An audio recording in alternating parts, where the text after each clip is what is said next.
So how's everybody doing? I hope this transmission finds you all in good spirits. As good as we can be, right?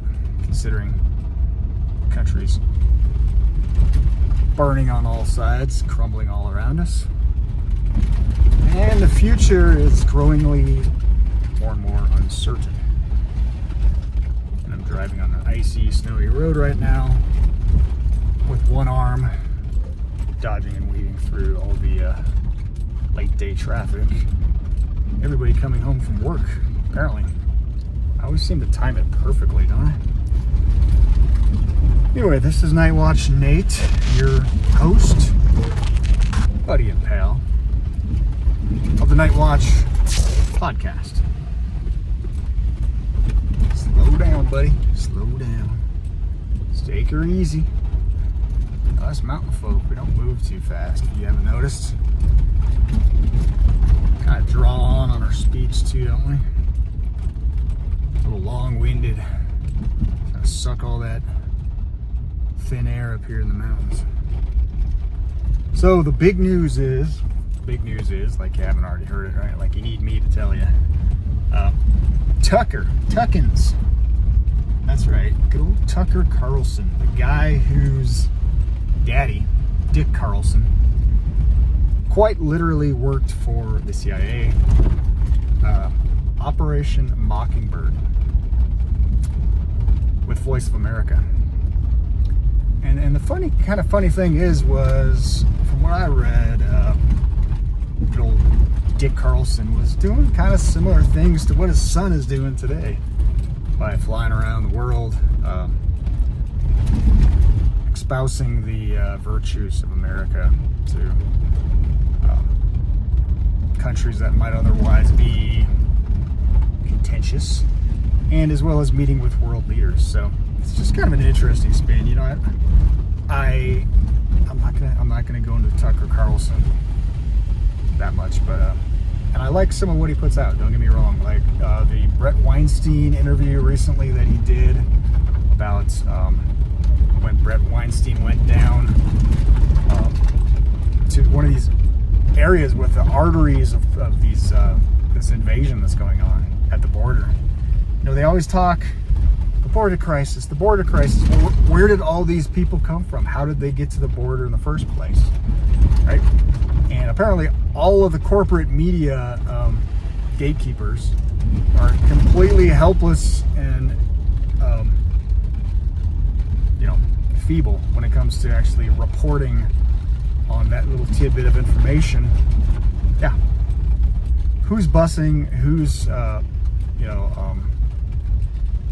getting all these caravans to the border in the first place, right? And then once they get to the border, who's doing all the human trafficking throughout our country of these people? You know, how are they allowed to? Well, it's obvious on some level. People like Greg Abbott and yes, the Biden administration, in combination with NGOs like Catholic Charities, are all, from either side of the phony political divide. They're all in some way responsible for this crisis that we're now seeing unfolding in all these major sanctuary cities across the country. And yeah, Tucker recently had that interview with Bret Weinstein. I posted I think it was the day after it's still up, hasn't been video striked yet on my YouTube channel. I don't see why it would be. I'm just saying I don't know anymore. Anything I put out might give me another strike and lose me the channel. But I put out the Dale Bigtree, good guy, puts out some good content. He had an interview with this Michael Yon guy, which was the same guy that Bret Weinstein, who recently had an interview with Tucker Carlson, same guy that Bret Weinstein met up with down in South America, because this guy is like the expert on all this craziness going down there, because he has some cojones, let's say. This guy's built like a brick house, man. He's quite a character. I've watched several of his interviews now, and he's pretty funny to listen to. And he's kind of like myself in a way. He just rambles on from one topic to the next, almost incoherently, but still a wealth of information. I mean, like I like I commented on one of the guy's tweets, and if I could see half of what you've seen and travel half of the places that you've traveled in the world, you know, I would have had a pretty full life, right? I can only dream, right? But this guy is a longtime war correspondent. You know, he's been in combat situations. And the interesting part, maybe that's why he's still alive and able to do what he does, is because he has all these connections with these people, like head of CENTCOM and all these different, Michael Flynn, top generals. So he's had connections in the past with these people. And so, like I said, maybe that's why this guy's still breathing. But he, more than anybody else, is drawing attention to this issue of, you know, who is sponsoring, who is funding this border invasion? Where are all these people coming from? How'd they get there in the first place? And according to what he uncovers, and this is again in the Dale Bigtree Highwire interview, as well as some of what Bret Weinstein talks about in that Tucker Carlson interview from just about a week ago, I think it was. He pretty much uncovers, kind of, you know, not surprisingly, a lot of these, he calls out multiple times Catholic Charities as being one of the key players, and these other NGOs. I'm just gonna go for it. So I'm in a hurry today. I gotta get down to town before it gets dark. I'm a little late today, as you can tell. I just got back from the gym. Anyway, side story. So yeah, he's uncovering some of these key players, and wouldn't you know it, once again, the UN is probably the biggest mover, apart from, like he says, the largest funder is these treasonous bastards in high office, which are funneling taxpayer money. Yes, we're paying for our own destruction yet again. Seems to be a common case, right? Like the mass money printing during COVID, the Operation Warp Speed, bailout of the banks, you know, the banking crisis, 2008, I think it was, right? And never-ending funding of Ukraine. Yeah, they come up with a solution recently, I heard, the border bill, they like to call it. You know, they're always, you can trust when they label something from the whorehouse in Washington, you can always trust that it's, you know, 100% grass-fed, USDA certified, organic. You know, it's not mislabeling. It's not a false advertisement. Well, they call it a border bill, and it had nothing to do with the border. No, it had more to do with funding Ukraine. And thankfully, by the looks of it, it's going to be shot down. But wouldn't you love? I mean, don't you just love how they play word games? You know, like the Patriot Act. You know, you got to be patriotic to support the Patriot Act. You're not. That's a fine example of how they like to use the word patriot to try to demonize people who are actually true patriots, right? Like me recently, you know, just talk about myself again, you know, how I do. Try not to too often, actually, but yeah, as many times as I criticize Trump for his unpatriotic deeds, I'm still labeled, I don't know, what do you call it, anti-patriot, commie, lefty, whatever. No, I've never been, unlike a lot of these leaders, like Trump included, Elon Musk, a lot of these bobbleheads that everybody looks up to, like superheroes. Unlike them, I've never actually been registered once in my life as a Democrat. I've never once in my life voted for a Democrat. The only one time that I was registered is because I had to, because when I saw Ron Paul was running for office, I saw some true potential in an outsider, in a true outsider, disrupting the system. So yeah, I campaigned full bore, and you know, we were out in parades, and I was running as a delegate. I had to teach myself the whole delegate process, precincts, caucuses, and all that. And what was I saying? Yeah, in this state, you had to register for the party of the person that you want to vote for. So that was Ron Paul, 2008, 2012. I talk about that a lot. But that was like that was like my biggest stint, I guess you could say, in politics, national politics. I also, after that, you know, I did a little campaigning for my buddy Carl Bruning, who ran for sheriff, who was the head of the Ron Paul campaign in this whole area prior to running for sheriff of my county as the constitutional sheriff, right? And he got real close, and I saw all kinds of tomfoolery around the voting machines having errors, and I thought it was funny. Everybody shows up; they're so gung ho to vote, right? They're doing their patriotic duty at the national caucus there, not the national caucus, the state caucus, and everybody gets there. They're all excited, you know. They scribble on A or B candidate, right? And on their ballots, and they held off on the reporting the results. And by the time that it came to actually reporting the results, because of all the delays from the Diebold voting machines, by the way, electronic voting machines, yeah, even on state level. By that time, 90+% of the people had left, so they didn't even, in the big picture, they didn't even care, you know, if their candidate, you know, if their vote amounted for a hill of beans or not. That's about what you get, right, with a lot of these candidates. But yeah, our buddy Carl Bruning, former Iraq pilot, flew during Iraq Desert Storm, I think. Yeah, top-notch guy. He was like Ron Paul devotee, if you want to put it that way. It would have been great for this county. He wanted to get rid of the traffic cameras. Imagine that. But no, instead we got the kind of shoe-in, the deputy of the sitting sheriff, and he had the whole police force on his side. And they all came out, hoorah, you know, kind of thing, cheering up their guy. Made this big show of it, and so you know, this group think, you know, it's like we're in high school again. You know, we want to vote for the cool kid, and that's what happened. And this guy's Justin Smith, the current sheriff. Yeah, I don't trust him as far as you can throw him. He was actually, I heard stories of his family used to call him Little Hitler, and that was kind of fitting. Little Hitler, his own family called him that.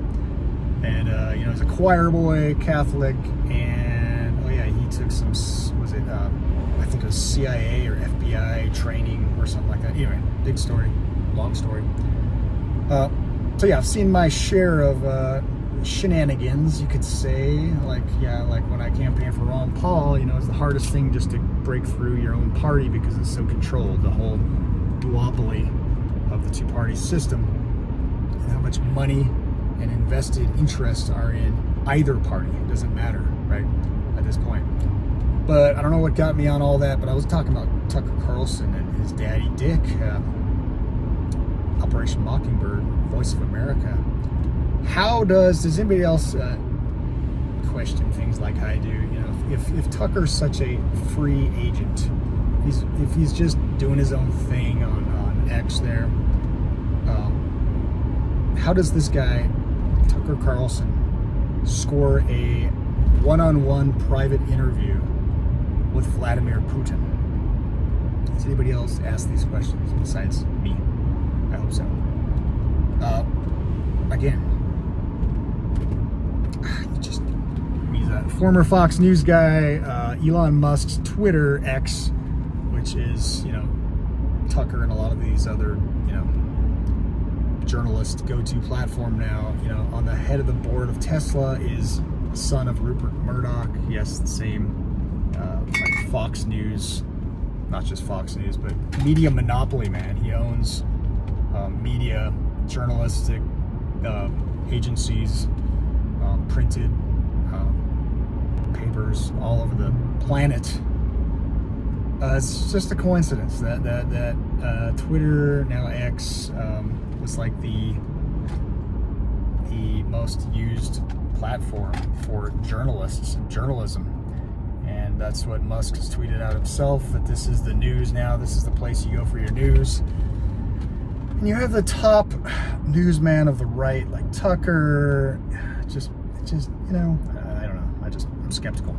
I think it's healthy to be skeptical, right? And I'm not even going to read into Tucker's motives. I'm just saying, anytime you have a guy who sits in a position of influence like Tucker, they're talking about how this interview by the time you see this, it's probably going to be late. They're saying it's going to break the internet. It's going to be so huge. And it probably will. You know, every time Tucker puts something out, he gets millions of views on every video. So just be skeptical of anybody who takes that, you know, centralized position of like the oracle that everybody goes to, right, for the truth, right? Question your oracles, even myself included, okay? Even though I don't have any invested interest. I've never, you know, been monetized once in 4 years of producing videos. Now I'm almost up to 500 videos I've uploaded on this platform, and they still like to keep my videos suppressed under 100 views. I mean, that's just pathetic. Sometimes I wonder why I keep doing it, but hopefully it's, you know, to get enough of you out there to just kind of think a little bit. Share your own thoughts too. It's not just, I kind of hate the idea of being an echo chamber out here. Just, it's not an echo chamber, but it's just, like I said, I tell people if I wasn't making videos, I'd be sitting here talking to myself and going crazy, right? Like Stephen King, The Shining, especially up here in the wintertime. I'd just be talking to myself crazy probably, because this world is so insane. I just got to get out some thoughts and ideas. And I believe that there's still this concept of truth, and I believe in the Bible as a Christian. And I believe that prophecy is being fulfilled, right? Prophecy is being fulfilled in the daily headlines, right? And I want to keep people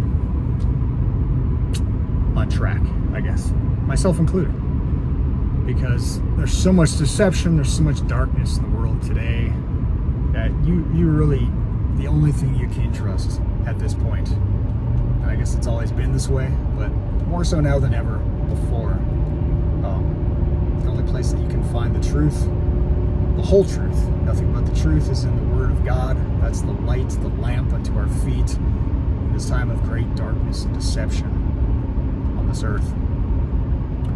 But we'll see what happens with the Vladimir Putin. I love how people make this guy Vlad, the KGB guy, into some kind of again, people are so desperate for a hero. And I think it's just because we're so godless and we don't have the biggest, truest hero, the best friend you could ever have, the God of the universe, the Son of God, who came down and died for every one of us, right? That should be the one we look up to, okay? But people, they have to look for signs and wonders, you know, like Jesus said, a wicked generation seeks after a sign. And just as the people, the Hebrew people, asked for a real badass in Barabbas, right?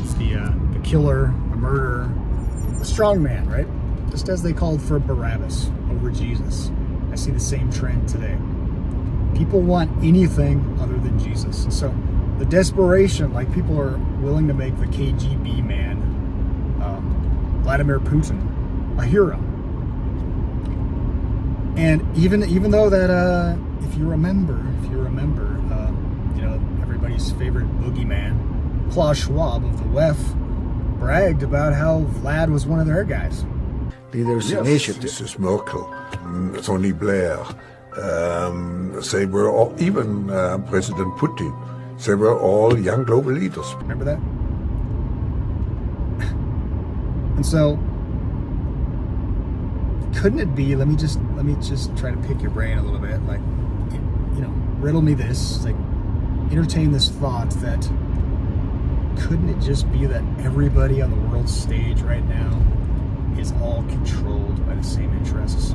They're all playing left or right, good or bad cop, and they're all working against us. I mean, Vladimir Putin, the guy who started the war with Ukraine, right? I still to this day have not seen enough actual proof that this is a real war. You know, if that gets me in trouble, so be it. But I've seen footage of it where it looks like they're staging some war theater over there. And maybe that's, like I've commented in the past, maybe that's where some of that $100+ billion, what one estimate is going to be like $200 billion they're sending over there to Ukraine. And where does that money end up? Like the meme I just recently saw, Austin Powers, the evil villain, yeah, the new word for money laundering is foreign aid, right? And that's all it is. I think at this point, and that's why I think, you know, this whole, everything is political theater, everything is geopolitical theater.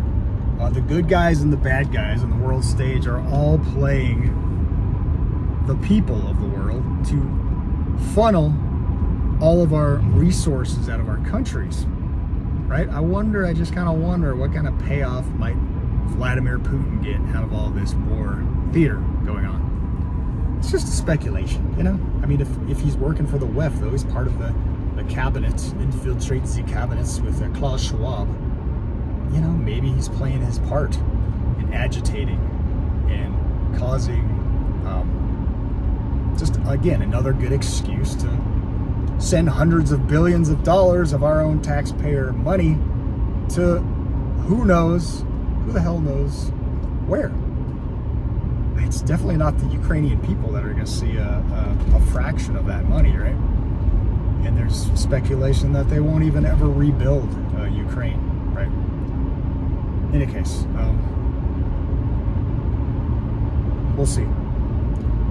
I'm going to try to keep it short tonight. It's starting to get dark anyway. I don't know how well you can see me, and I'm probably speeding because I'm not even looking at my speedometer. So I'm just a wreck. Just a wreck. I don't know about all y'all, but lately I'm just a wreck. It starts to get in the late winter, and I start losing my mind because I've been cooped up for so long. I love being outside. I love getting fresh air and sunshine, exercise. And man, it's just long days staring at the screen. But, you know, hopefully I've been a little bit productive, right, guys? Been producing more and more videos. I'm still shadow banned. I was getting a little traction with shorts, and now they're back down to like 30 views. So, yeah, again, YouTube does little or nothing for me, but I appreciate all you guys that have stuck it throughout these years and continue to like those videos like this one, because that's the smallest thing you can do. Share. If you haven't yet, subscribe. Hit all notifications so you never see my shows. Like most people don't, even if they do hit notifications. I've heard a lot of people don't even see them. But if you could, just try to seek me out, because yeah, this platform doesn't want this channel to gather any kind of traction, apparently. I don't know what they're so afraid of, right? What are you little tyrants, what are you little content moderating Nazis so afraid of up there in YouTube? Am I that intimidating, guys? I have very little resources. All I got is a mind that can think. But even better yet, you know, I got the God of the universe. And I'd like to think, you know, that I'm on his side. I try. Not always perfect, I'll tell you that. I'm not always 100% in God's will, but it's something to pray about for all of us. Anyway, we'll see what happens with the Tucker Carlson interview. Maybe I'll do an update after, see how kind of revelations. I can tell you one thing, though, that little topic, that little subject that I just brought up, I can pretty much guarantee you, and I called this last time on the Tucker Carlson interview with Donald Trump. You know, I put this out before it even aired, and I said, you know what, the one thing I doubt Tucker's even going to touch is that little Operation Warp Speed sticky topic, because that just kind of rubs people the wrong way, doesn't it? So I can tell you right now, I doubt Tucker will bring up anything remotely close to Vladimir Putin's ties to the WEF. I doubt it. No, that doesn't fit the narrative, does it, guys? It couldn't be controlled opposition. Like I said, good cop, bad cop. They're all in on it, and they're all playing their own people, no matter what nation they're pretending to be the leader of. this Javier Milei guy, I kind of joke about what's his name, David Icke sometimes, just because of some of the things I've heard him say in the past. Yeah, he gets out there. He gets way, in my book, you know, as a Bible-believing Christian, he gets way too far out into left field when it comes to the spiritualism, God is within us type pantheistic garbage. But you know, if only we could tap into the right frequencies, guys. I take you back to the first Matrix movie, and the Morpheus character holds up a battery and he says, the Matrix is a computer-generated dream world designed to turn humans into one of these, a battery. And that's when a massive understanding started to come to me from many different sources, which I talk about in the books. These, quote, gods, these entities, are feeding off human energy, but it's a particular type of human energy. But yeah, David Icke posted this picture of Javier Milei with his face plastered to the Wailing Wall in Jerusalem. And, according to David Icke, he's like, mockingly says something like, here is your superhero. And then on top of that, I think it's hysterical, the whole lizard, reptoid people angle. Whether or not you believe in that, I'm not gonna, make that a big deal. I just don't think there's any concrete evidence for such a thing. And it's actually a lot of twisting of the scriptures, and a lot of it comes from the book of Enoch, which is not even part of the canon of the received text. So it also talks in the book of Enoch about a walking and talking cross that came out of Jesus's sepulcher. So if you want to believe in walking, talking, cartoon-like crosses, have at it. Believe that the book of Enoch is somehow inspired. But my religion, Bible-based religion, is a lot more logical. Some people poke fun at the idea that God could make a donkey talk. Well, if God could create the universe out of nothing, if God could create everything we see on this earth in 7 days, the complexity all around us, he could probably, if he wanted to, speak through a donkey. I love how people try to put God in this box, when in reality he is far greater. Like it says in the Bible, God's ways are not our ways, and he also confounds the wise. He uses the simple things to confound and confuse the wise. So, but anyway, I'm here in traffic. It's getting confusing already, just trying to get my bearings. Appreciate everybody. Thanks for watching. I'm going to keep it under half an hour again, just for you guys, because I know I tend to draw on and it gets annoying probably. But I'll be putting more content out soon here. I hope to do more shorts, and I hope to do an actual podcast. I might do a follow-up to the, this is kind of a tradition in the past. If you haven't caught my last, it's very fascinating, my book, the last Super Bowl, with all the mark of the beast, mark in the right hand, the power grid, symbolism, the little voiceover, welcome to the New World Order. Started out with that. Dr. Dre, Snoop Dogg, and all that. I'll probably do some kind of a follow-up on the symbolism in the Super Bowl halftime show, just because as gay as the NFL is, and it is very gay, guys. Trust me. I just recently looked this up. I could have sworn I saw a flamboyant male cheerleader. I wasn't watching it really. I just it was on the TV. The Pro Bowl. It's such a fake, it's a bunch of overpaid athletes running around on an ego trip, pretending to play football with flags, But I thought I could have sworn when they were all coming out there and being announced, I could have sworn I saw a guy cheerleader, and I was like, you know what? I wonder if they already got guy cheerleaders. And wouldn't you know it, guys? You thought the NFL was pretty gay. Yeah, it's gayer than you thought it was, probably, if you didn't know this fact. Because back at the last Super Bowl, they didn't make a big hubbub about it. I wonder why, right? A little bad PR, a little blowback. But at the last Super Bowl, the LA Rams broke history with not one, but several male cheerleaders, guys.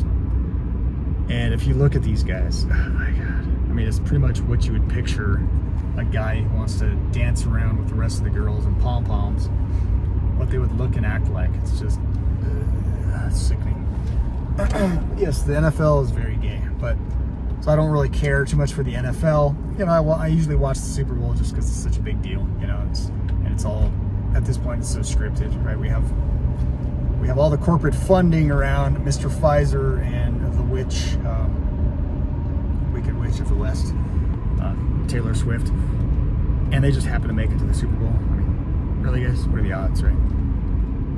But just because there's so many eyeballs watching this event, and we've seen it a million times in the past, how they slip in their little occult symbolism during the Super Bowl halftime show. It'll just be interesting to see how this one ends up. So I'll probably do some kind of a follow-up on that, just for all you all out there. But it might be, because I'm kind of slow, and I like to really methodically think about things and investigate things and research things. It might be a little late. Okay, I'm gonna make it a little better than the last time. I think I was like 2 weeks late the last time. That's really bad because nobody was even thinking about it at that point. But this time I'll try to do it within a few days, let's say, after Super Bowl Sunday, and see what we can uncover about what kind of symbolism that they try to throw in our face this time around during the Super Bowl. Yeah, we'll see what happens. Anyway, God bless everybody. This is Nightwatch N8. Thanks again for tuning in. I appreciate all the support, comments, likes, shares, and subscriptions out there. If you could, I always just toss it out there. You can buy me a coffee, $4 a pop. Otherwise, don't worry about it. Just continue to watch the show, and I appreciate all you out there just for showing up and giving me your time. God bless. Once again, this is Nightwatch N8. Until next time, signing out.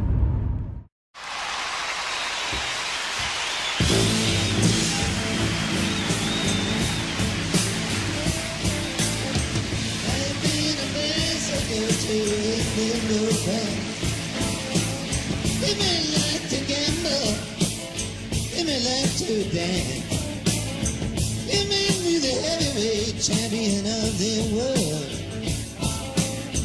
they may be a socialite with a long string of pearls, but you'll have to serve somebody.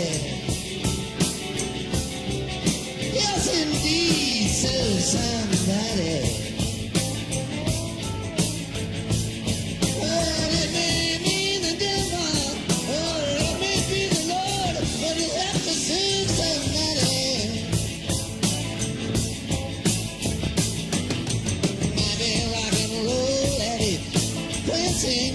Stage. Murder, drugs in your pocket, women in a cage. You may be some businessman or some high-degree thief. They may call you doctor, they may call you chief, but you'll have to serve somebody. Yes, indeed, serve somebody.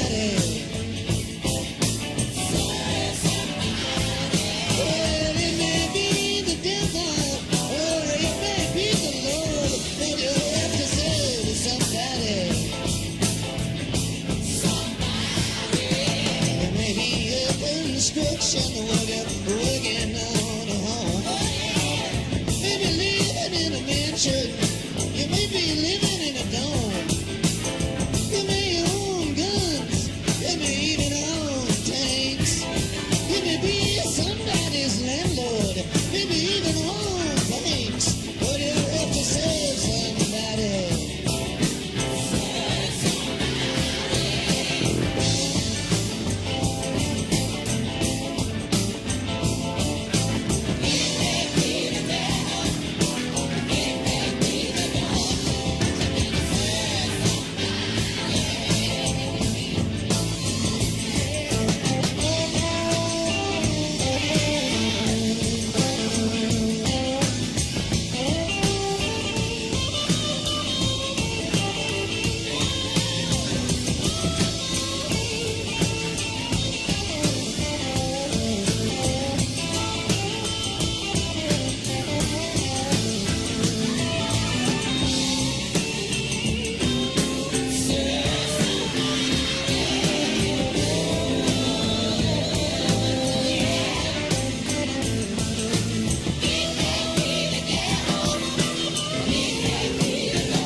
Dishwasher, you may be a young bride.